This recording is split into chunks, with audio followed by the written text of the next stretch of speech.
കുറേ ദിവസങ്ങൾക്ക് മുമ്പ് നമ്മുടെ തോട്ടത്തിൽ നിന്ന് കൊള്ളിയൊക്കെ പറിച്ചായിരുന്നു കേട്ടോ. അപ്പോൾ ചെറിയൊരു മഴയൊക്കെ കഴിഞ്ഞിരിക്കണ നല്ലൊരു കാലാവസ്ഥയായിരുന്നു. അപ്പോൾ ആ ഒരു ഇതിലിരിക്കുമ്പോൾ ഇതുകൊണ്ട് പുട്ടുണ്ടാക്കിയാലോ എന്ന് വിചാരിച്ചു. അപ്പോൾ ഒന്നും നോക്കിയില്ല, നേരെ അതെല്ലാം കൂടി വൃത്തിയാക്കി എടുത്തിട്ട് ഇതുപോലെ ചീകി എടുക്കുകയാണ് കേട്ടോ.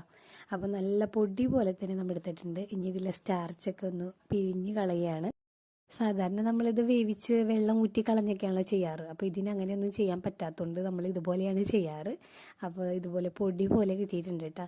ഇനി ഇതിലേക്ക് ഒരു നുള്ളുപ്പും ജസ്റ്റ് ഇതൊന്നും ഇങ്ങനെ പൊടിയായി കിട്ടാൻ പാകത്തിന് ഒരു ടീസ്പൂൺ അരിപ്പൊടിയും ചേർത്തിട്ടുണ്ട്. ഇനി സാധാരണ നമ്മൾ പുട്ടുപൊടി തിരുമ്പണ പോലെ തന്നെ തിരുമ്പിയെടുക്കാം.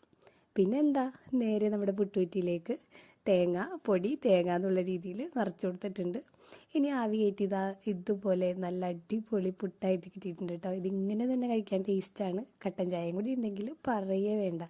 അപ്പോൾ ഇതുപോലെ